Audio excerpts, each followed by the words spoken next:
Λοιπόν, κυρίες και κύριοι, καλησπέρα σας, έτσι και πιο επίσημα τώρα. Χαίρετε. Εδώ είμαστε, είστε στο Sport FM 94,6, στους 95 για την Κύπρο, θα είμαστε παρέα μέχρι τις 12. Παναγιώτης Ζερίλος και Βασίλης Γερασίμου πλέον στη ρύθμιση των ήχων, ο Γρηγόρης Ποζίδος στην οργάνωση και επιμέλεια της παραγωγής. Θυμίζουμε για τα μηνύματά σας, τρόπους επικοινωνίας με το σταθμό και την εκπομπή. Μέσω κινητού τηλεφώνου γράφετε Super. Αφήνετε ένα διάστημα. Το μήνυμά σας αποστολή στο 19400 0,31 του ευρώ η χρέωση. Μέσω ίντερνετ sportfm.gr. Κλικάρετε εκεί που λέει ακούστε με ζωντανά Radio Live. Ανοίγει ο Media Player. Μαζί του ένα πεδίο. Μπαίνετε, γράφετε, στέλνετε και θα σας πω τους υπόλοιπους τρόπους επικοινωνίας αργότερα. Καθώς για να κλείσουμε το κομμάτι του σχολιασμού του παιχνιδιού του Παναθηναϊκού με την Φενέρ, έχουμε μαζί μας και τον Βασίλη Παπαθεοδόρου. Καλησπέρα σας. Γεια σου, Βασίλη. Καλησπέρα. Νομίζω, Κώστα, προχθές το συζητάγαμε εδώ και σου έλεγα ότι μπορεί να είναι βιαστική η κρίση, αλλά θεωρώ ότι η Φενέρ είναι νέα πρωταθλήτρια Ευρώπης. Και όσο περνάνε τα μάτς, τόσο περισσότερο επιβεβαιώνεται αυτή η πεποίθησή μου. Γιατί βλέπεις μια ομάδα, ξεκινάω από τον νικητή, για τον απλούστατο λόγο ότι έτσι μπορείς να δεις και την αξία του ηττημένου Παναθηναϊκού, αλλά και το γεγονός ότι καμία ήττα, εν πάση περιπτώσει, δεν είναι ντροπή, όσο μάλλον αν αυτή συμβαίνει από μια ομάδα η οποία έχει πατήσει το κουμπί. Ο Τρελός πάτησε το κουμπί στις 31 Μαρτίου και νομίζω ότι από εκείνη την ημέρα απλά ήταν συγκλονιστική καντεμιά για τον Παναθηναϊκό ότι βρέθηκε απέναντι στη συγκεκριμένη ομάδα.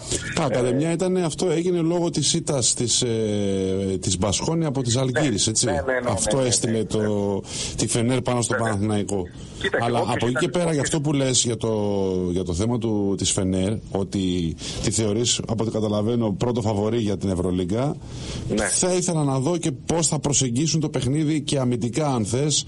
Ας πούμε, αν είναι η Ρεάλ, που η Ρεάλ λογικά θα είναι αυτή που θα ζευγαρώσει τον ημιτελικό με τη Φενέρ, πώς θα αντιμετωπίσει το παιχνίδι η Ρεάλ απέναντι καταρχάς στον Μπογκντάνοβιτς. Δηλαδή, ο Μπογκντάνοβιτς έβαλε 25 πόντους στον Παναθηναϊκό και προχθές είχε βάλει 23, κάτι τέτοιο.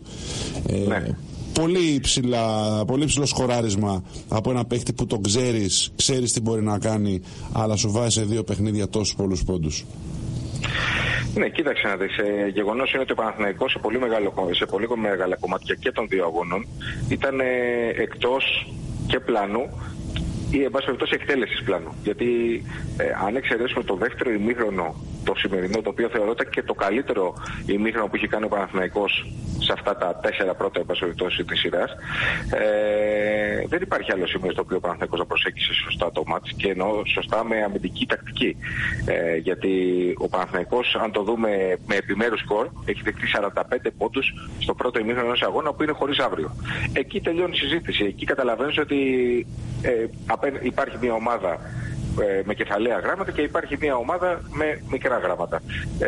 Το γιατί είναι πολύ μεγάλη συζήτηση για την κάνουμε αυτή τη στιγμή, αλλά νομίζω ότι όλοι διαπιστώνουν ότι η Φενέρ είναι άλλη κλάση, σαν ομάδα πάντα μιλάμε. Γιατί έχει περισσότερο χρόνο τους συγκεκριμένους παίκτες στο ρόστερ της, γιατί έχει μια βάση, έχει αυτοματισμούς. Από όποια πλευρά και αν το δεις, εγώ δεν θα πω ότι έχει καλύτερους παίκτες. Δεν είμαι σίγουρος ότι είναι θέμα παικτικό αυτό, αλλά η ρόλη είναι κατανεμημένη καλύτερα. Όταν η Φενέρ επενδύει πάνω στον Μπογκντάνοβιτς και ο Παναθηναϊκός επενδύει πάνω στον Καλάθι, που ξανά έγινε σιδέρι σε αυτή τη σειρά αγώνων, καταλαβαίνεις εκεί ότι κάτι δεν έχει γίνει καλά. Ο Παναθηναϊκός έπαιξε σε αυτή τη σειρά αγώνων χωρίς playmaker. Γιατί ο James, το καταλαβαίνουμε όλοι ότι δεν είναι playmaker, παίζει κατά συνθήκη, γιατί δεν μπορεί πολύ απλά ο Καλάθης να είναι μέσα στο γήπεδο.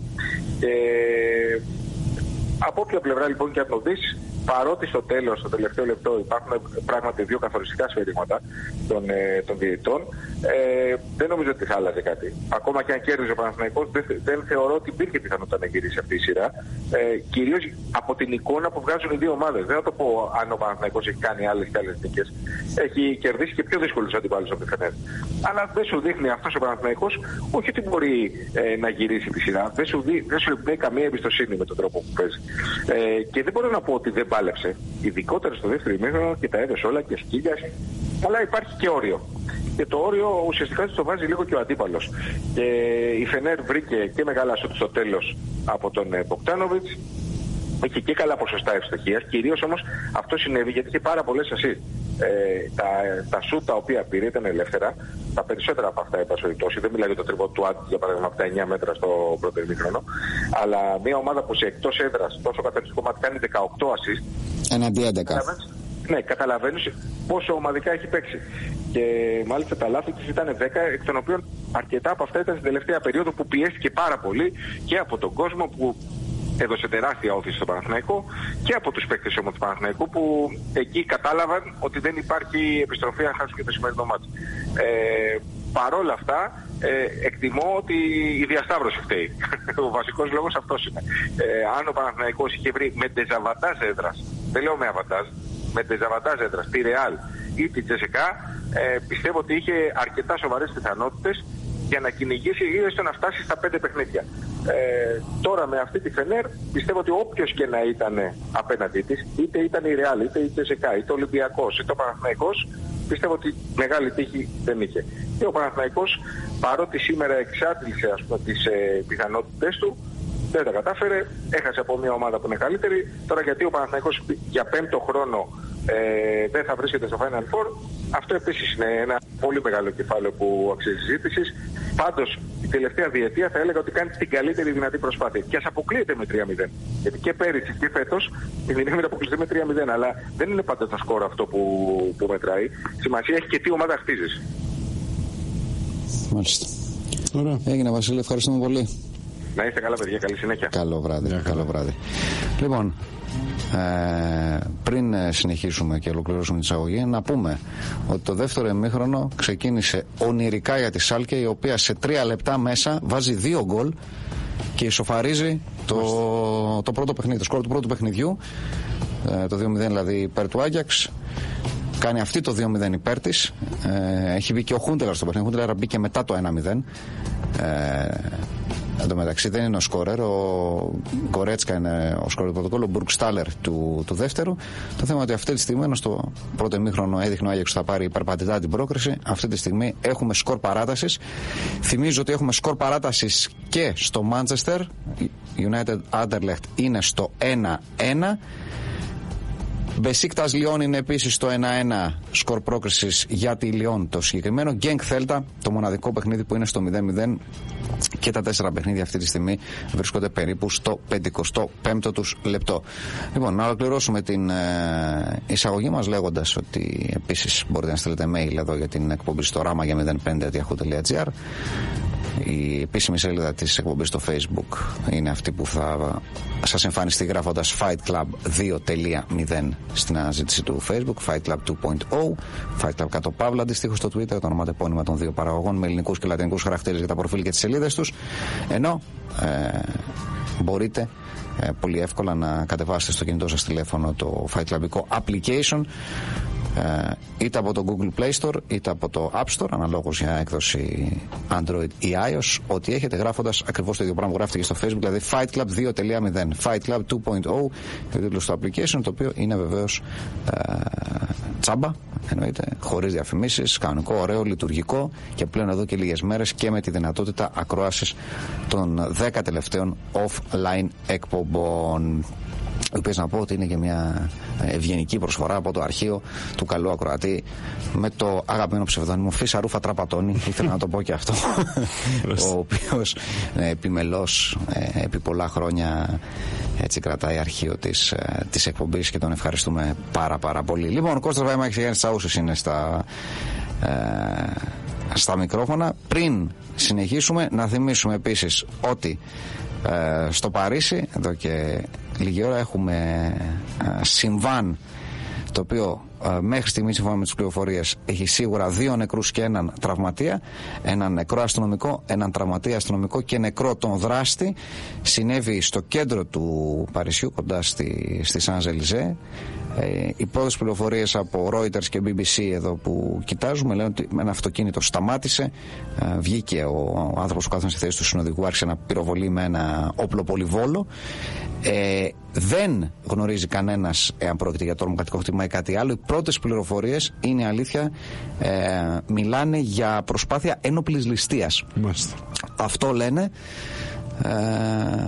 Εντάξει, η περιοχή έχει αποκλειστεί τώρα πλέον, όπως καταλαβαίνετε, και περιμένουμε νεότερες πληροφορίες. Δεν έχουμε κάποια άλλη ανακοίνωση ούτε από την αστυνομία, ούτε ανάληψη ευθύνης για κάτι. Ίσως είναι πολύ νωρίς ακόμα για κάτι τέτοιο. Αυτά είναι τα γεγονότα όπως ισχύουν μέχρι αυτή τη στιγμή.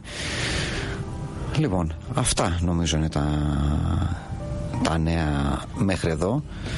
Λοιπόν, και μιλώντας έτσι για άσχημα πράγματα, ναι. Πρέπει να πούμε, παρότι μπορεί να φαίνεται απίθανο σε πολλούς, σχεδόν σε όλους θα έλεγα, υπάρχει σοβαρή πιθανότητα, όσο έχουν τα πράγματα μέχρι αυτή τη στιγμή, να έχει σοβαρά μπλεξίματα ο Μέση. Ο λόγος? Διότι ο εισαγγελέας του ανώτατου δικαστηρίου της Ισπανίας, μιλάμε για τη γνωστή δίκη για φοροδιαφύγη, έτσι, για την οποία κατηγορείται εξίσου ο Μέση και ο πατέρας του. Ο εισαγγελέας λοιπόν ζήτησε να απορριφθεί η έφεση την οποία έχουν κάνει. Θυμάστε ότι έχουν 2-1 Μπεσίκτας μόλις. 2-1 Μπεσίκτας στο 58. Σκορ παράταση. Και έχουμε σε 3 παιχνίδια αυτή τη στιγμή από τα 4 έχουμε σκορ παράτασης. Τρομερό, έτσι. Πάλι ο Ταλίσκα είναι ο σκόρερ και του δεύτερου γκολ της Μπεσίκτας. Εντυπωσιακό στοιχείο, έτσι, 3 στα 4 παιχνίδια με σκορ παράταση αυτή τη στιγμή. Εντάξει, το Γκένγκ Θέλτα δεν θα πάει σκορ παράταση λογικά. Εντάξει, 3-2 να το πας, αλλά ποτέ δεν ξέρεις. Λοιπόν, για να δούμε εδώ τον γκολ. Είναι μια σέντρα από τον Κουαρέσμα, αν πρόλαβα να δω. Ωραία κεφαλιά του Ταλίσκα. Λείπει και ο Μπακάρ και έχει πάρει ο Ταλίσκα το ρόλο του σκόρερ σήμερα. Πολύ μεγάλη απουσία για την Μπεσίκτας. Πολλή δουλειά από τον Ταλίσκα. Το οποίο θέλω να σου πω, στα παιχνίδια που τον είδα τουλάχιστον τον Ολυμπιακό δεν μου γέμισε το μάτι. Ναι. Δεν ήταν καλός δηλαδή, ήταν πολύ στην ποικιλία και στη Ζεϊμπεκιά. Σήμερα όμως είναι πολύ, πολύ ουσιαστικός. Στο Μάντσεστερ ετοιμάζεται να περάσει ο Φελαϊνί ως αλλαγή και φαντάζομαι αυτό δίνει κουράγιο στους Βέλγους. Ναι. Έτσι. Βεβαίως. Αυτή τη στιγμή του μπορούν να κάνουν την ανατροπή. Επειδή είναι Βέλγος το λες. Λοιπόν, θυμίζουμε ότι για την υπόθεση φοροδιαφυγής πρωτόδικα έχει καταδικαστεί ο Μέση σε 21 μήνες φυλάκισης. Ναι. Έτσι. Αλλά νομίζω στην Ισπανία κάτω από 24 μήνες δεν πάει φυλακή. Είναι δηλαδή η ποινή με αναστολή, αν θυμάμαι καλά. Δεν το γνωρίζω αυτό να πω, οπότε δέχομαι αυτό που λες. Το θέμα είναι ότι έκανε έφεση ο Μέση και ο εισαγγελέας, η πρότασή του είπε ότι όχι, πρέπει να πάνε 21 μήνες στη φυλακή.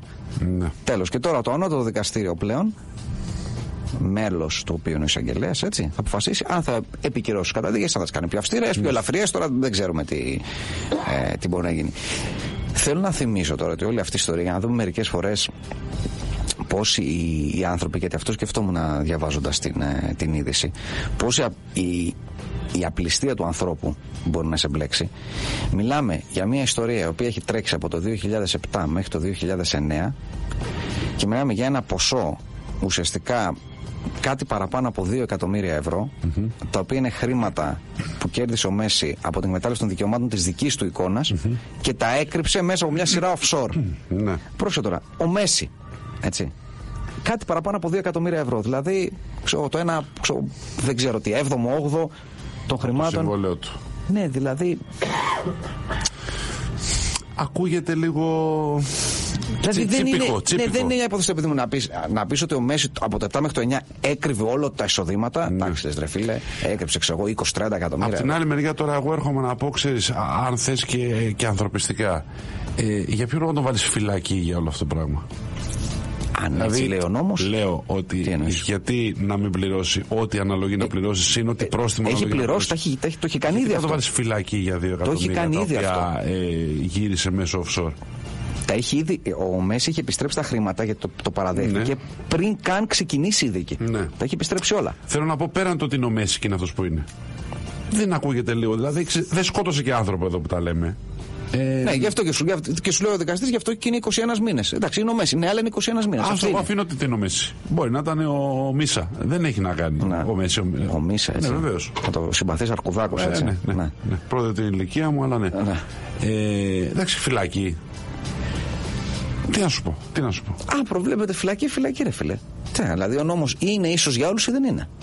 Συγγνώμη κιόλας δηλαδή. Καταλαβαίνω αυτό που λες και καταλαβαίνουμε νομίζω και οι δύο ότι πραγματικές πιθανότητες να γίνει λόγω αυτού και μόνο του γεγονότος δεν είναι πολλές. Αλλά φίλε, τι να κάνουμε. Ή είσαι απέναντι, δηλαδή τι μήνυμα δίνει στην κοινωνία σε τελική ανάλυση?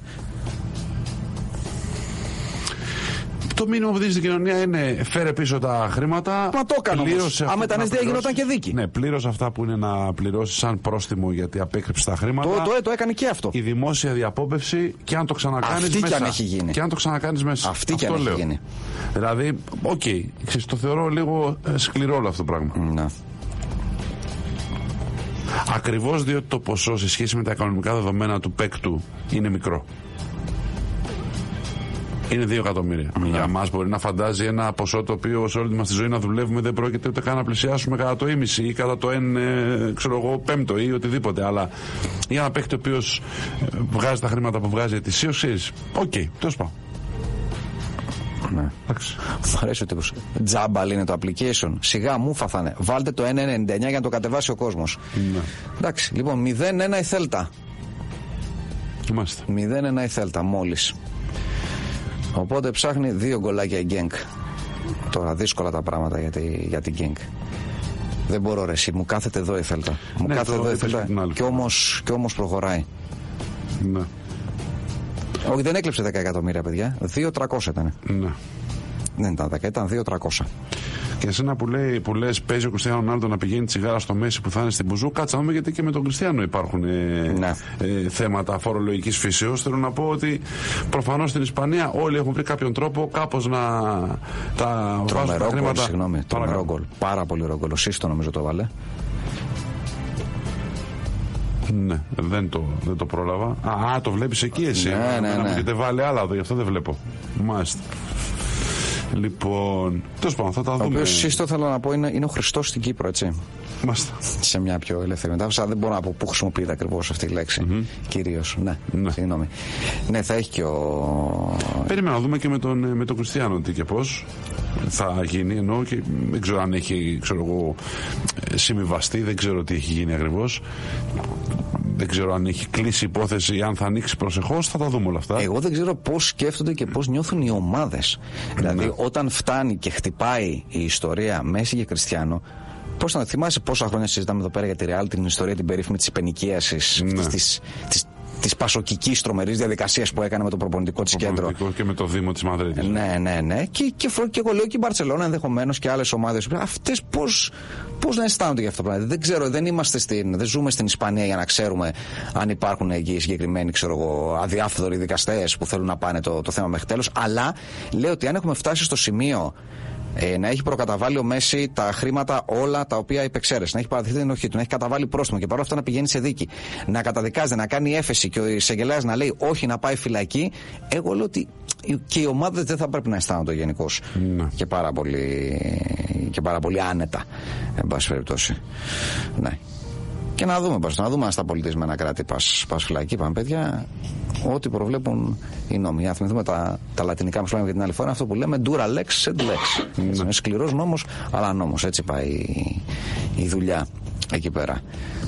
Λοιπόν, ναι, όχι παιδιά, δεν είναι ο Χριστός, ο Χριστός είπα. Δεν είπα ο Χριστός, είπα ο Χριστός συγκεκριμένα. Λοιπόν, έτσι έχουν τα σκορ στα παιχνίδια. Πριν 11 και πάμε σε διακοπή. Να θυμίσω, είμαστε περίπου στο 66ο-67ο λεπτό στου προημιτελικούς του Europa. Μπεσίκτας Λιόν 2-1. Σάλκε Άγιαξ 2-0. Γκένγκ Θέλτα 0-1. Manchester United Anderlecht 1-1. Στην παρέα μας είναι η Πιλς Ελλάς. Πάμε στην τελευταία μας διαφημιστική διακοπή και επιστρέφουμε για να πάμε παρέα με τα μηνύματά σας μέχρι τις 12. Το τελευταίο ημίωρο Fight Club. Η Θέλτα, να πούμε ότι η Γκένγκ ισοφάρισε το παιχνίδι με τη Θέλτα. Είναι πλέον στο 1-1. Τελευταίες πληροφορίες που έρχονται για το συμβάν στη Γαλλία.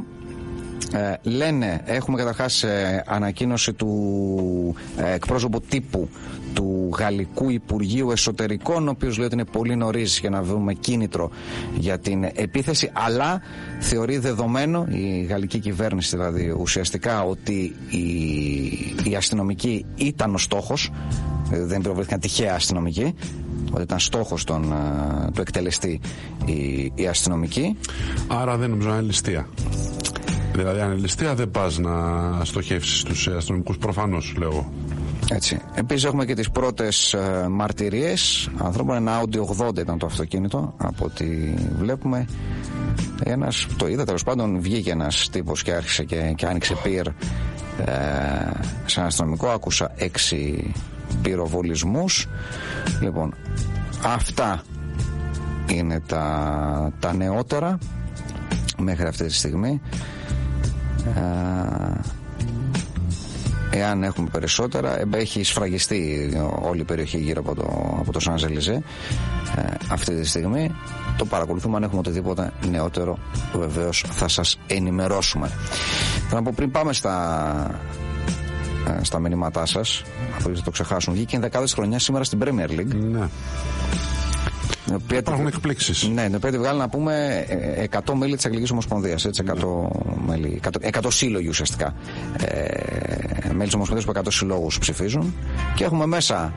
Είναι Chelsea Tottenham η ενδεκάδα, με ολίγη από τους άλλους. Μια τζούρα από τους άλλους. Λοιπόν, Ντεχέα τερματοφύλακας. Στην άμυνα Walker και Rose, τα δύο back της Tottenham. Κέιχιλ, Νταβίτ Λουίς, δύο center back, 4-4-2 η ενδεκάδα. Στο κέντρο Αζάρ, Ντελεάλη, Καντέ και Μανέ από την Λίβερπουλ, και μπροστά ο Χάρι Κέιν με τον Λουκάκου. Εντάξει, προξενεί εντύπωση ότι λείπει ο Ζλάταν, θα έλεγα. Ναι, και ο Σάντσες. Ναι, αυτοί είναι οι δύο. Νομίζω περισσότερο ο Ζλάταν, διότι είναι πάρα πολύ επιδραστικό στο παιχνίδι της ομάδας του. Όταν λείπει ο Ζλάταν, ας πούμε, η United ζορίζεται ή δεν τα καταφέρνει. Ναι. Μου κάνει εντύπωση που δεν είναι. Καταλαβαίνω ότι υπάρχουν αρκετοί πολύ καλοί παίχτες μπροστά. Δηλαδή ο Λουκάκου με τον Χάρι Κέιν είναι δύο περιπτώσεις παίχτων που πραγματικά ξεχωρίζουν. Και ότι ξέρεις, υπάρχει ο Ζλάταν, υπάρχει ο Αλέξ Σάντσεθ. Παίχτες επίσης επιθετικοί. Πόσο να βάλεις την 11η. Προφανώς δεν χωρούσαν ενδεχομένως 2 36άριδες να τους βάλουν μπροστά στην επίθεση. Γι' αυτό λόγω ότι προτιμήθηκε ο Κέιν ενδεχομένως. Δεν καταλαβαίνω αν θεωρείς 36άριδο το Χάρι Κέιν. Είπαμε, έχει λίγο, ας πούμε, έτσι ένα κούτελο που προδίδει ότι είναι μεγαλύτερος από τα, ξέρω εγώ, 25, πόσο δηλώνει, 24, Χάρι Κέιν. Ας πούμε ότι δεν μιλάω για το Χάρι Κέιν.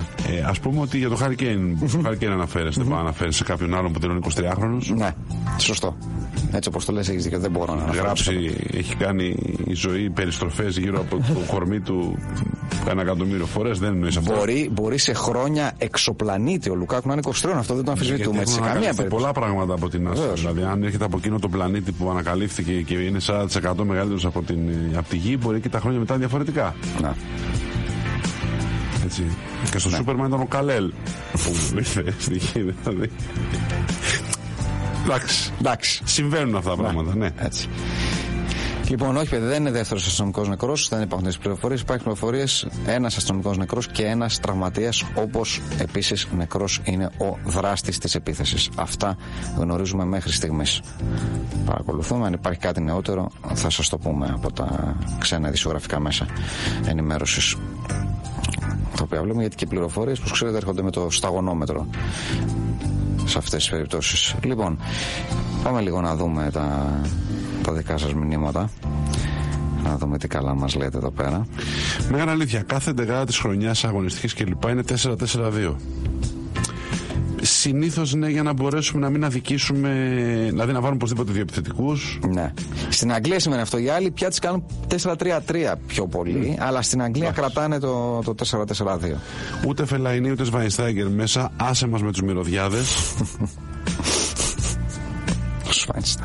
Τιμάει τον Κύπριο παρουσιαστή του Μπεσίκτας Λιόν, που όταν ο Κουαρέσμα προσπάθησε να νικήσει τον Λόπες με σουτ χρησιμοποιώντας εξωτερικό φάλτσο, είπε πως δεν ήθελε να το κάνει αυτό. Τροπή τώρα. Κάποιος δεν έχει δει πολύ Κουαρέσμα στη ζωή. Δεν έχει καθόλου Κουαρέσμα, συγγνώμη. Δεν υπάρχει παιχνίδι που να μην έχει κάνει σουτ με το εξωτερικό Κουαρέσμα. Κανένα. Μεγάλη αλήθεια. Σε κοινή τουαλέτα, σε δημόσια τουαλέτα προφανώς εννοεί, σε πιάνει η κοινή. Τι εννοεί κοινή? Σε σπίτι που μένουν και άλλοι άνθρωποι, σε εστία, τέλος πάντων, ό,τι και να εννοεί. Σε πιάνει το χοντρό σου, μπαίνεις, κάθεσαι, το κάθισμα είναι ζεστό και εκεί σε πιάνει τρόμος. Εντάξει, ναι. Ναι. Έχουν συμβεί τέτοια πράγματα. Ομολογουμένως. Έχουμε να τις μολύσεις, θα πάμε τα μηνύματα για το μπάσκετ. Ναι. Στην αρχή.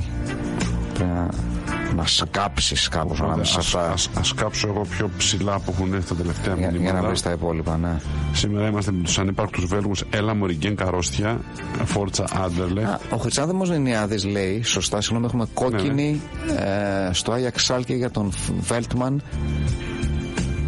Για να δούμε εδώ τι ακριβώς έγινε. Ναι, εντάξει, έκανε ένα φράγμα. Μήπως είναι δεύτερη κίτρινη. Ναι, εντάξει, αυτό που κλείεται να είναι κόκκινη. Περίμενε τώρα, ποιον απέβαλε? Ποιον απέβαλε? Το Άγιαξ.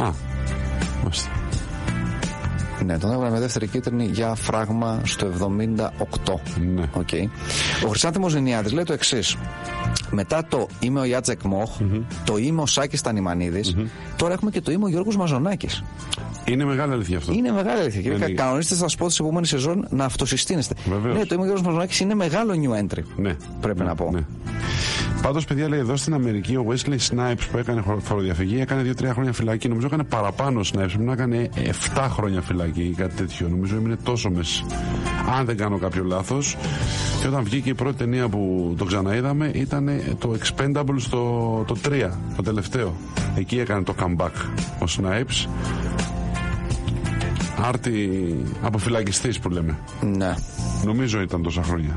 Κάπου και το είχα ψάξει κιόλας. Γιατί λέω πού είναι αυτή η ψυχή, τι έχει απογίνει. Φοροδιαφυγή. Έχουμε διάφορες παρεμβάσεις για το Σύστος. Ναι. Φίλοι από την Κύπρο μας λένε ότι δεν το χρησιμοποιούν για τον Χριστό, αλλά για κάτι άλλο. Ναι. Το οποίο δεν μπορούμε να αναφέρουμε γιατί είναι 12 παρά, δεν είναι 12 και. Λοιπόν, και θα πούμε περισσότερα σε λίγο, καθώς τώρα έχουμε τον Βάιο Τσούτσικα, ο οποίος θα μας μεταφέρει τι υπόθηκε στη συνέντευξη τύπου του Παναθηναϊκού, του αγώνα του Παναθηναϊκού με τη Φενέρ. Έλα, Βάιο. Ναι, καλησπέρα και πάλι. Λοιπόν, ολοκληρώθηκε η συνέντευξη τύπου. Μέσα στις άκρες το μήνυμα από τον Ζέλικο Μπράντοβιτς είναι μια τάκα ότι η σειρά δεν έχει ακόμα ολοκληρωθεί. Εντάξει, λογικό είναι να το λέει αυτό ο Μπράντοβιτς, γιατί πρέπει να το ακούσουν οι παίκτες του. Νομίζω ότι με το 0-2 όμως δεν έχει πάρα πολύ μεγάλο, πώς να το πω, δεν μπορεί να δώσει μεγάλο δίκαιο στον Ζέλικο και αυτά που δηλώνει. Παρ' όλα αυτά όμως θέλει να κρατήσει χαμηλά τους τόνους, λογικό είναι σε μια σειρά τέτοια όπως είναι αυτή, παρά το γεγονός ότι η Φενέρ έχει πάρει αυτό σαφές στο προβάδισμα, ο Ζέλικο θέλει να κρατήσει χαμηλά την μπάλα. Ο Πασκουάλ ρωτήθηκε για πολλά. Είπε καταρχάς ότι θα μπορούσαμε στο χτήμα του αγώνα να πάρουμε μεγαλύτερο πλεονέκτημα ενώπιση της δεύτερης περίοδου. Χάσαμε δύο κακές άμυνες, είχαμε δύο κακές άμυνες και χάσαμε την ευκαιρία αυτή. Μετά από αυτό ο αγώνας έγινε διαφορετικός, λέει. Οι ομάδες ήταν ισόπαλες και πήγαιναν από το πόντο. Στο τέλος είχαμε ένα ελεύθερο σουτ. Θα μπορούσαμε αυτό να γυρίσουμε το παιχνίδι. Μίλησε και για τον κόσμο και είπε ότι ήταν εξαιρετική ατμόσφαιρα και στα δύο παιχνίδια και είναι πολύ στεναχωρημένος που δεν καταφέρει να τους χαρίσει μια νίκη. Για τις λάθος επαναφορές ρωτήθηκε ο Καταλανός και είπε ότι νομίζω ότι Παναθηναϊκός ήταν μια από τις ομάδες που κέρδισε τα περισσότερα μάτια στο τέλος στη διοργάνωση. Χάσαμε το παιχνίδι στις λεπτομέρειες, ενώ είχαμε την ευκαιρία να καταφέρουμε, αλλά δεν μπορώ να πω κάτι άλλο. Έτσι είναι το μπάσκετ, λέει ο Πασκουάλ. Είχαμε την ευκαιρία να βάλουμε το σουτ που δεν βάλαμε, ξανά και τη φάση του Ρίβερς. Αν επικεντρωθούμε μόνο σε αυτές τις φάσεις θα είναι λάθος. Υπήρξαν και άλλες φάσεις που έκαναν το παιχνίδι, οι αντίπαλοι έπαιξαν εξαιρετικά. Για το αν τα ρόστερ που έχει στα μέτρα του ρωτήθηκε ο Πασκουάλ, καταλαβαίνετε ότι πλέον οι ερωτήσεις παίρνουν και απολογιστικό. Είναι γενικής φύσεως, ναι, δεν είναι για το παιχνίδι μόνο. Απολογιστικό χαρακτήρα της χρονιάς, ναι. Λέει ότι οι προπονητές δεν έχουμε την πολυτέλεια να σκεφτόμαστε τι θα κάνουμε με διαφορετικό ρόστερ. Τώρα σκεφτόμαστε τι θα γίνει στην Κωνσταντινούπολη και τι θα γίνει στην επόμενη σεζόν. Θα αγωνιστούμε μέχρι τέλους, αυτή είναι η νοοτροπία μου. Αυτό που συνέβη σήμερα θα μπορούσε να είναι το πρώτο παιχνίδι, λέει. Αυτό που δεν επιτρέπεται να συμβαίνει είναι ό,τι έγινε στο πρώτο παιχνίδι που χάσαμε εντελώς τον έλεγχο για τα τρίποντα και ένα ομάδα μπορεί να έχει καλύτερη τύχη λόγω της απουσίας άγχους. Ας ελπίσουμε να γίνει αυτό, λέει. Χάσαμε κάποια ελεύθερα σουτ εμείς, ενώ οι αντίπαλοι εκμεταλλεύτηκαν και την παραμικρή ευκαιρία. Από την άλλη, μέσα στη ρακέτα χάσαμε πολλές φάσεις από τον Ούντο, ο οποίος κυριάρχησε. Είχαμε πει να σκοράρουμε καράχια από κοντά, αλλά στοχίσαμε από το μισό μέτρο σε αρκετές περιπτώσεις. Είναι η ανάγνωση του Πασκουάλ, εντάξει, δεν έγινε η βαθιά ανάλυση του παιχνιδιού και νομίζω ότι απέφυγε ο προπονητής του Παναθηναϊκού να συναντηθεί με την ουσία, που είναι αυτή που συζητάγαμε και πριν, παιδιά, ότι ο Παναθηναϊκός στηρίζεται σε αυτή τη σειρά με τη Φενέρ στο ατομικό ταλέντο και η Φενέρ στηρίζεται στις λεπτομέρειες όλες που κάνουν τη διαφορά. Βλέπεις τις επαναφορές που ρωτήθηκε ο Πασκουάλ. Βλέπεις πόσα φάουλ από τους παίκτες του Παναθηναϊκού δεν έγιναν ενώ είχαν προκύψει μάτς από την κυκλοφορία της μπάλας των Τούρκων. Βλέπεις ακόμα και το πόσο εύκολα η Φενέρ έβγαζε συνεργασίες επί 80 λεπτά και στα δύο μάτς μεταξύ Μπογκδάνοβιτς και Γιούντο, και ο Παναθηναϊκός δεν κατάφερε να βρει την παραμικρή απάντηση. Οπότε νομίζω ότι αυτή είναι η ουσία, ότι η Φενέρα επικρατεί με μπάσκετ, βάζοντας την μπάλα στο πακί, και ο Παναθηναϊκός, αν έχει μια ελπίδα να επιμηκύνει λίγο τη σειρά, θα πρέπει να καταφέρει να βγάλει τη Φενέρα από τον ρυθμό της. Αυτά από εδώ, από το ΆΚΑ, τίποτα άλλο. Ευχαριστούμε πολύ. Καλό βράδυ. Λοιπόν, ο Wesley Snipes 3 χρόνια πήγε μέσα. Τα 3. Από τον Απρίλιο του 10 μέχρι τον Απρίλιο του 13 για φοροδιαφυγή περίπου ύψους 11,3 εκατομμυρίων δολαρίων. Όχι, και δεν είχε πάει μέσα για βιασμό που λέει κάποιος. Όχι. Νομίζω είχε φάει, πόσα χρόνια είχε φάει περισσότερα και βγήκε νωρίτερα. Λοιπόν, λέει κάποιος εδώ είχαν βγάλει καλύτερο musical στις χρυσές σφαίρες στο Martial με τον Matt Damon. Δεν μπόρεσαν να χωρέσουν μαζί Zlatan, Λουκάκου και Κέιν. Καλύτερη κομμωδία ήταν και όχι καλύτερο musical το Martial, για κάποιο λόγο που δεν κατάλαβε κανείς. Λοιπόν, συγγνώμη για τη μικρή διακοπή, γιατί έχουμε μάλλον και δεύτερο αστυνομικό τραυματία. Αυτή τη στιγμή αυτό προκύπτει. Με πιθανότητα υπάρχει και ταχύτερη ενημέρωση, στην οποία εμείς δεν έχουμε πρόσβαση, αλλά μπορούμε να πούμε πλέον ότι είναι ένας ο νεκρός αστυνομικός, 2 τραυματίες αστυνομικοί, αυτό αναφέρεται επισήμως, και νεκρός και ο δράστης. Λέει κάποιος, έτσι όπως το πάει ο Τσάνκ, όταν θα φύγει από το Survivor, θα έχει κάνει μαλλί, αλλά άνθεμος. Τσάνκ, πανκ, κάνε τους gang bang. Αυτό είναι το σλόγγαν του τραγανού Δέλα. Νούλουμ κρίμεν νούλα πένα συνελέγγε. Αλλά αν ο Γκότζος ήταν η αντιπάθεια του Τσαούσι για τη συχαμένη Θέλτα, εσείς θα ήσταν τα πινελίκια στον Μπουρούσι μετά την τελευταία που είναι γκάφα, λέει ο Στόικα. Και μια που λέμε για Θέλτα, λέει ένας φίλος, μπορεί να απέκλεισε με μαϊμού πέναλτι το πλυντήριο του Αχμέτοφ η Θέλτα. Στο πρώτο μάτι είχε αδικηθεί. Λίγα λόγια για το καμάρι της Γαλλικίας, σύμβολο των Γαλιθιάνων αυτονομιστών που κυνηγούσε ο Φράγκο. Λέει κάποιος, όντως είχε φάει 7 με 8 χρόνια ο Σνάιπς, αλλά έκανε και κοινωνική εργασία και μειώθηκε η ποινή. Γιατί σου θυμούμουν κάτι εκεί γύρω στα 7 χρόνια ότι είχε φάει συνολικά. Πόσο έκανε φυλακή, έκανε τόσα. Λοιπόν, γιατί εμείς μπορεί καλά τα λέμε όσο μπορούμε και παρακολουθούμε εδώ πέρα για το συμβάν στο Πάρις, αλλά η Ματίνα Παπαδέα το παρακολουθεί πολύ καλύτερα από εμάς και την έχουμε μαζί μας για να μας κάνει μια σύμψη, να μας πει πού βρισκόμαστε αυτή τη στιγμή. Καλησπέρα, Ματίνα. Καλησπέρα και από μένα. 2 αστυνομικοί σκοτώθηκαν και άλλος ένας αστυνομικός τραυματίστηκε σε ένοπλο περιστατικό που σημειώθηκε αργά το βράδυ στην καρδιά της γαλλικής πρωτεύουσας, στη λεωφόρο των Ηλυσίων Πεδίων. 3 ημέρες πριν από τον πρώτο γύρο των προεδρικών εκλογών, και ενώ διεξάγεται, ήταν σε εξέλιξη το debate των υποψηφίων. Οι ίδιοι οι Γάλλοι το σημειώνουν ως συγκυρία. Ένας από τους αστυνομικούς, όπως μαθαίνουμε, έπεσε νεκρός επί τόπου. Ο δεύτερος εξέπνευσε λίγη ώρα αργότερα λόγω των τραυμάτων που είχε υποστεί. Ενώ περισσότερο από μία ώρα αργότερα από το περιστατικό, πληροφορίες έκαναν λόγο και για δεύτερο περιστατικό με πυροβολισμούς, πάλι στη λεωφόρο των Ηλυσίων Πεδίων. Τώρα, σύμφωνα με αστυνομικές πηγές, στο περιστατικό εμπλέκονται 2 άτομα. Ο ένας εκ των οποίων έπεσε νεκρός από αστυνομικά πυρά. Ο νεκρός δράστης είναι γνωστός στις αρχές και η αστυνομία διεξάγει έρευνες ήδη στο σπίτι του στο Ανατολικό Παρίσι. Αρχικά, κυβερνητικές πηγές ανέφεραν ότι πρόκειται πιθανότατα για τρομοκρατική ενέργεια. Στη συνέχεια, εκπρόσωπος του Γαλλικού Υπουργείου Εσωτερικών εμφανίστηκε λιγότερο κατηγορηματικός, λέγοντας ότι είναι πολύ νωρίς ακόμα για να μιλήσουμε για τα κίνητρα των δραστών. Εν τούτης, να σημειώσουμε ότι η Γαλλική Αντιτρομοκρατική Υπηρεσία έχει αναλάβει επισήμως την όλη έρευνα. Το σημείο, η περιοχή παραμένει αποκλεισμένη από τις αρχές, οι οποίες έχουν συστήσει τους πολίτες να αποφεύγουν τη λεωφόρο των Ηλυσίων Πεδίων μέχρι νεοτέρας, ενώ σύμφωνα με αυτόπτες μάρτυρες, ελικόπτερο της αστυνομίας συνεχίζει να πετά σε χαμηλό ύψος πάνω από την περιοχή. Ωραία, ευχαριστούμε πολύ, Ματίνα. Να είστε καλά. Γεια χαρά. Καλό βράδυ. Λοιπόν, όχι το Quentin Tarantula δεν είναι πιασμένο, ή το Tarantula, αλλά δεν είναι και πολύ καλό. Ναι, μπορείς και καλύτερα έτσι να ψάξεις. Μεγάλη αλήθεια. Σχεδόν πάντα στο πλάγιο out, ο παίκτης που το εκτελεί ρίχνει την μπάλα σε προωθημένο συμπαίκτη του που μαρκάρεται με αποτέλεσμα να κερδίζει την μπάλα ο αντίπαλος, ενώ θα μπορούσε να τη δώσει προς τα πίσω και να κρατήσει την κατοχή. Και ναι, είναι αλήθεια. Έχουμε ένα επεισόδιο εδώ πέρα στο Gang Θέλτα. Μια ωραιότατη σύραξη. Ναι. Η οποία είμαστε σίγουροι, αν κρίνουμε από την δική σου προκατάληψη, την ξεκίνησαν οι Θελταίοι. Δηλαδή δεν έχουμε δει τι έγινε, αλλά σίγουρα δεν είμαι προκατηλημένος με τη Θέλτα. Έχω συγκεκριμένο λόγο. Ναι, εντάξει, δεν τη γουστάρεις. Λοιπόν, είμαστε σίγουροι ότι το ξεκίνησε η παίκτης Θέλτα. Θα γίνει εδώ πέρα, τι κίτρινες θα μοιράσει εκεί πέρα ο διαιτητής. Μόνο είναι αλήθεια αυτό με το πλάγιο, έτσι. Ναι. Λοιπόν, μεγάλη αλήθεια, παύλα, δημοσιογραφική κλεισεδούρα. Ο προπονητής του μπάσκετ το time out αναγκάζεται πάντα μα πάντα να το ζητήσει εσπεσμένα, λέει ο Σερτάκης Λεμονής. Ναι. Ναι. Απλά, λιτά και καθαρά. Το καμάρι της Γαλλικίας είναι η Super Depor, λέει ο Δημήτρης από Ραφίνα. Depor, ναι. Depor. Ο διαφανής Ιωράς λέει ότι είναι εξής μεγάλη αλήθεια και όντως ότι για τρομερά μεγάλα σκορ συμβόλαια ή ποσά μεταγραφών χρησιμοποιείται η έκφραση μαμούθ. Και για τον Μαμούτε επίσης θέλω να πω χρησιμοποιείται η έκφραση μαμούθ. Ναι. Μόνο που εκεί είναι πιο ρεαλιστικό για τον Μαμούτε σε αντίθεση με τα ποσά. Ναι. Ο Άντιτς είναι ο Βαλάντης της Ευρωλίγκας.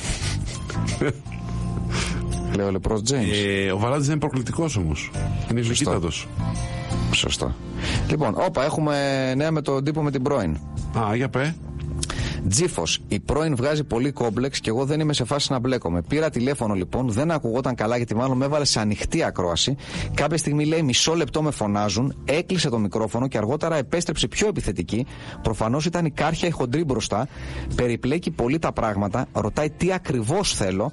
Ενώ εγώ μιλούσα γενικά να βρεθούμε. Ήθελα απλώς μερικά κεράσματα, εκμεταλλευόμενο το άδειο σπίτι για να έχουμε άνεση και να κοιμόμασταν μαζί ίσως.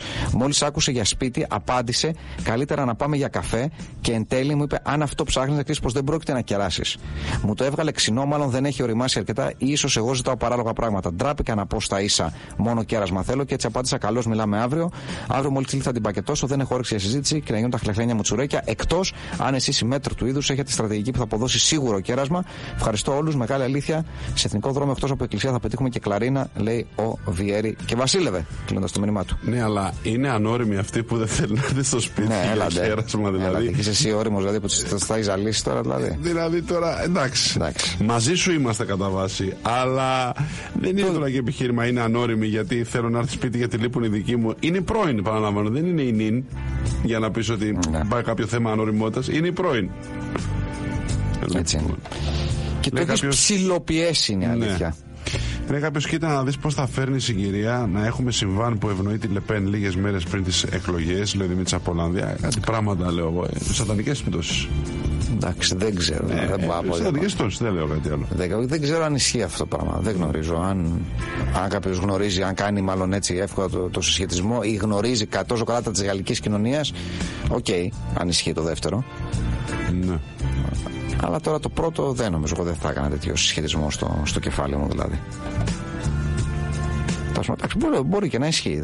Ο Βενγκέρ είναι ο πιο γνωστός αλσατός της ιστορίας. Ναι. Τι να σου πω, δεν μου έρχεται άλλο στο μυαλό. Όταν ακούω ο αλσατός, το μυαλό πάει στο Βενγκέρ. Αυτό το λέμε εμείς. Εμείς μιλάμε. Ναι, έλαντε. Λοιπόν, ιεραρχήστε για τη νέα χρονιά για Παναθηναϊκό. Τι θέλει? Άσο που να απειλεί, αθλητικούς ψηλούς ή υπομονή και επιμονή στο πλάνο? Μάλλον αυτά τα τρία να τα βάλει σε σειρά, ας το πούμε. Αν ρωτάς εμένα, που δεν με ρώτησα, αλλά αν ρωτάς εμένα ρωτάς. Εσένα ρωτάς. Εμένα ρωτάς. Θα ξεκίναγα με το επιμονή και υπομονή στο πλάνο. Θα πήγαινα στον Άσο και μετά στους ψηλούς. Ναι. Με αυτή τη σειρά εγώ θα τα έβαζα. Αλλά ας χαραχτεί ένα πλάνο, ναι, πάνω στο οποίο θα μπορέσει ο Παναθηναϊκός να πατήσει. Βάσει του πλάνου θα αποκτηθούν και οι παίχτες που λέει ο φίλος. Αν υπάρχει πλάνο θα γίνουν και μεταγραφές με βάση κάποιο πλάνο και όχι γενικής φύσεως. Σωστό. Λοιπόν, τελείωσε το Μπεσίκτας Λιόν. Έχουμε παράταση. Τελείωσε το Manchester United Anderlecht. Έχουμε παράταση. Ναι. Τελείωσε, εάν βλέπω καλά, το Schalke Ajax. Ναι, τελείωσε και το Schalke Ajax. Έχουμε παράταση. Είμαστε. Έχουμε 3 παρατάσεις λοιπόν. Ναι. Και δεν έχει τελειώσει το Genk Θέλτα που δεν θα έχουμε παράταση. Αλλά δεν έχει κρυθεί και η πρόκριση εδώ. Δεν έχει κρυθεί. Είναι στο ένα γκολ.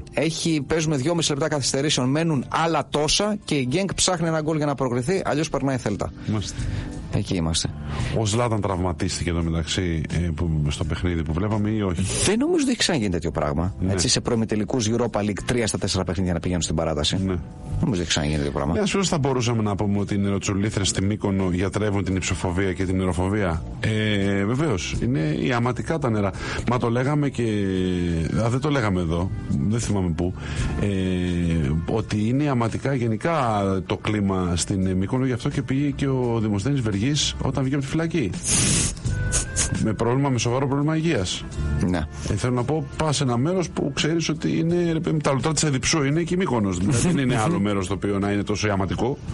Βεβαίως και είναι νεροτσουλήθρες εκεί θεραπεύουν τα πάντα. Λοιπόν, θέλω παρόν να τοποθετηθείς σε αυτό που το Καζιράκι με τα σπίρτα ισχυρίζεται ότι είναι μεγάλη αλήθεια. Ναι.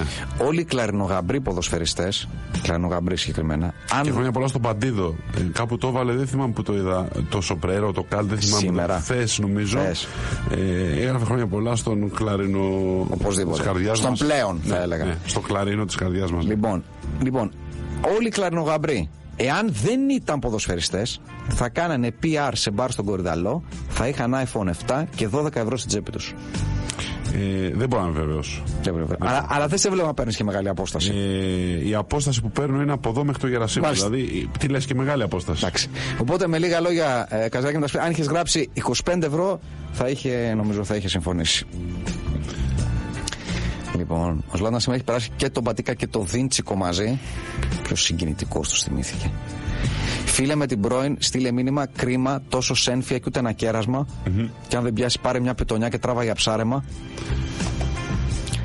Μάλιστα. Εντάξει, ο Ντέιβιντ Οσπίλνα λέει, ο Βενγκέρ δεν είναι απλώς ο πιο γνωστός Αλσατός, είναι ο μόνος γνωστός Αλσατός στην ιστορία. Αλσατός γενικώς λέμε, όχι προπονητής. Ναι. Εσύ μας κάποιον άλλον Αλσατό τώρα, ποιος είναι άλλος Αλσατός? Κάποιος θα είναι, αλλά δεν μου έρχεται κανένας. Εγώ κέρασα πρώην λέγοντας ότι δεν θέλω να την κεράσω και όντως δεν ήθελα, ασχέτως αν κλειστήκαμε 6 ώρες σε ένα δωμάτιο. Μπορεί να θέλει εκείνη όμως. Μάλιστα. Μπορεί να ήταν escape room. Μπορεί να φύγαν οι admins. Έτσι. Λοιπόν, περάσαν και τα 5 λεπτά καθυστέρησεων, σφυρίζει ο διαιτητής. Το μοναδικό παιχνίδι που δεν πηγαίνει στην παράταση είναι το Genk Celta. Τελειώνει 1-1 και η Celta είναι η πρώτη ομάδα που περνάει στα ημιτελικά του Europa League. Κυρίες και κύριοι, για τις άλλες τρεις θα πρέπει να περιμένουμε τουλάχιστον μισή ώριτσα ακόμα. Όπως λέει και κάποιος, επίσης αντίστοιχο μέρος το χειμώνα είναι το Καϊμακτσαλάν που πήγε ο Παπαγεωργόπουλος για σκι. Επίσης ιαματικό το Καϊμακτσαλάν. Ναι. Μεγάλη χάρη του, θα έλεγα εγώ. Τεράστια, θα έλεγα εγώ. Θα έλεγα έτσι με μια μικρή δόση υπερβολής και νεκρούς ανασταίνει. Μύκονος και Καϊμακτσαλάν δηλαδή. Τι να πω εγώ σαν τώρα για αυτά τα πράγματα. Για να δούμε. Μας έφερε ένα πολύ ωραίο link από το πίσμο του Στρασβούργου, το οποίο έχει ένα άρθρο για τους γνωστούς Αλσατούς, το οποίο δεν περιλαμβάνει καν το Βενγκέρ μέσα. Ποιον έχει όμως? Έχει ένα που ξέρουμε? Θα σου πω. Εντάξει, τώρα έχει ένα Ποκορά, λέει τώρα γνωστός. Ποιοι είναι αυτοί τώρα? Τιερί Μιγκλέρ. Μάλιστα. Από αυτούς που ξέρουμε. Γατάκι μπροστά στον Αρσέν. Ναι. Μαρσέλ Μαρσό, εντάξει, respect. Οκ. Respect. Άλμπερτ Σφάιτσερ. Ναι. Respect επίσης. Ναι. Βενγκέρ ψηφίζω εγώ από όλους αυτούς. Ο Γκέτε τι δουλειά έχει? Επειδή σπούδασε στο. Εντάξει, δεν το μιλάμε. Καλά τώρα, εντάξει. Επειδή πέρασε μια φορά και φάγε σε μια ταβέρνα. Και ο Γουτεμβέργιος. Επειδή. Καλά, η Κρέστη Γελή. Έχουμε και ο Γουτεμβέργιος γνωστό Αλσατό. Επειδή, πώς το λένε, έκανε μια εφήβρετη τυπογραφία στο Στρασβούργο. Μάλιστα. Τι λογική είναι αυτή? Με αυτή τη λογική, ξέρω, ο Αριστοτέλης που πέθανε στη Χαλκίδα είναι Χαλκιδαίος. Για όνομα. Λοιπόν, είναι 12 και 1. Είναι. Κώστα Βαϊμάκη, κάνε αυτό που πρέπει να κάνεις. Ευχαριστούμε θερμά Γρηγόρη Ποζιό, Παναγιώτη Ρήλο και Βασίλη Γερασίμου, όλους εσάς, ο ένας τον άλλο και άλλος τον έναν. Αύριο. Εντάξει, λίγο πάλι με ματσάκι. Να είστε καλά, καλό βράδυ σε όλους. Καληνύχτα.